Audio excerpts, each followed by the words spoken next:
আমাদের সঞ্চালকগুলোকে সবকে বিচ্ছেদ করে রেখেছে। তোমার ছবিতে দেখা যাচ্ছে আপনার এই ঘরে পাশের চেয়ারে উনি বসছেন কেন? তো বন্ধুরা সবাই কেমন আছো? একটা ভিডিও সোশ্যাল মিডিয়াতে ভাইরাল হচ্ছে, তো চলুন আপনাদেরকে আমি ভিডিও দেখাতে যাচ্ছি। একজন পঞ্চায়েতের প্রধান, তিনি হচ্ছেন মহিলা, কিন্তু তার স্বামী প্রধানের কাজ, প্রধানের দায়িত্ব পঞ্চায়েতে গিয়ে পরিচালনা করেন, এরকম অভিযোগ উঠে আসছে। তো চলুন আপনাদেরকে আমি ভিডিও দেখাতে যাচ্ছি। ভিডিও দেখুন গ্রামবাসীরা কি বলছেন এবং যিনি প্রধান, মহিলা প্রধান, তিনি কি বলছেন।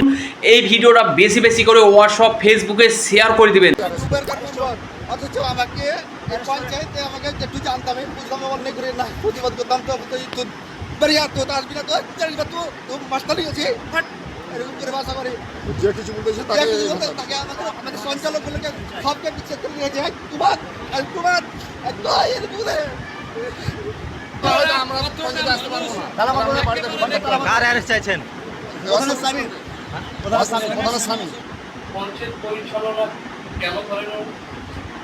আমি তো আসি, প্রতিদিন আসি। আপনার তো কথা বলছে আপনি বছরে 3 বার ওটা মিথ্যা কথা। আমি আসি কিন্তু 2 ঘন্টা 1 ঘন্টা থাকি চলেছি। আমি চাই আমার একটু কোনো অসুস্থ আছে, ব্যথা করে। আপনার অবর্তমানে কে পঞ্চায়েত পরিচালনা করে? আমার স্বামী থাকে, আমি থাকি।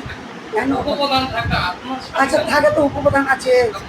আপনি তো নিজেই স্বীকার করছেন যে আপনার স্বামী তো কেউ না বলতেন। ওটা ভুল। দেখেন, প্রধান যদি থাকে, প্রধান তো স্বামী থাকতে চাইবে, যেহেতু উপপ্রধান আছে। কেন আমাদের তো কোনো অসুবিধা নেই। কেন? তো বন্ধুরা, যেমন কি আপনাদেরকে ভিডিও দেখালাম, এই ভিডিওটা বেশি বেশি করে হোয়াটসঅ্যাপ, ফেসবুকে শেয়ার করে দিবেন।